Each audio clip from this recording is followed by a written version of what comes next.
城门甲吊桥入口城门预装仔的方式是法式的，7米宽，6.2米悬，21.67米深。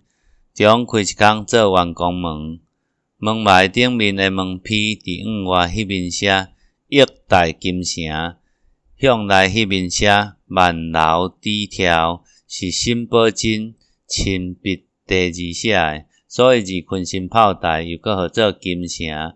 在地人安尼讲，头前有偌好搞，城门出入口有一条柴棒吊桥，无手环的，若有敌军来侵犯，就随时甲球棒收起来，甲对敌挡伫外口。